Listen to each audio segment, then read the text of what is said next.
Hi hello ദേ ഒരു മീൻ പിടിക്കൽ അപാരതയാണ് കേട്ടോ. കൂടെ പൊന്നുവും ശീതവും വാവൂട്ടിയും ഒക്കെ ഉണ്ട്. അപ്പൊ ഞാനിന്ന് കുളം ക്ലീൻ ചെയ്യാണ്. കുളത്തിന്റെ ഒരു പോർഷൻ പകുതി ക്ലീൻ ചെയ്തിട്ടുണ്ട്. അപ്പൊ പകുതി ക്ലീൻ ചെയ്തപ്പോഴത്തേന് എനിക്ക് കിട്ടിയ മീനുകളാണ് കേട്ടോ ഇത്.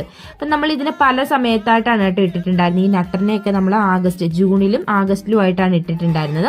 കോഴിക്കാർപ്പിനെ അതുപോലെ 2 സെക്ഷനായിട്ടാണ് കേട്ടോ ഇട്ടിരുന്നത്. ചില കോഴിക്കാർപ്പൊക്കെ വളരെ കുഞ്ഞതാണ്. എന്നാൽ കണ്ടില്ലേ, ഈ ഒരു റെഡൊക്കെ പെട്ടെന്ന് തന്നെ നമുക്ക് ഗ്രോത്ത് ഉണ്ടായിട്ടുണ്ട്. ഇത് നന്നായിട്ട് ഫീഡ് എടുക്കുന്ന ഒരു കോഴിക്കാർപ്പായിരുന്നു. അതുകൊണ്ട് തന്നെ ഇത് പെട്ടെന്ന് വളർന്നിട്ടുണ്ട് കേട്ടോ. അപ്പൊ നമുക്ക് ഇത് കൂടാതെ തിലോപ്പിയ ഉണ്ട്, നട്ടറുണ്ട്. അപ്പൊ നട്ടറൊക്കെ കൊണ്ടുവന്നതിനേക്കാളും കുറച്ചും കൂടെയൊക്കെ വലുപ്പം വെച്ചിട്ടുണ്ടായിരുന്നു. ഗോൾഡ് ഫിഷും വലുപ്പം വെക്കാൻ വേണ്ടിയിട്ട് എനിക്ക് കുറച്ച് സമയം എടുത്തിട്ടുണ്ട്. ഇനി തിലോപ്പിയുടെ കേസ് പറയുകയാണെങ്കിൽ നമുക്ക് ഗിഫ്റ്റ് തിലോപ്പി, റെഡ് തിലോപ്പി, അതുപോലെ തന്നെ സീബ്ര ലൈൻ, ഈ 3 വെറൈറ്റി നമ്മുടെ ഉണ്ടായിരുന്നു.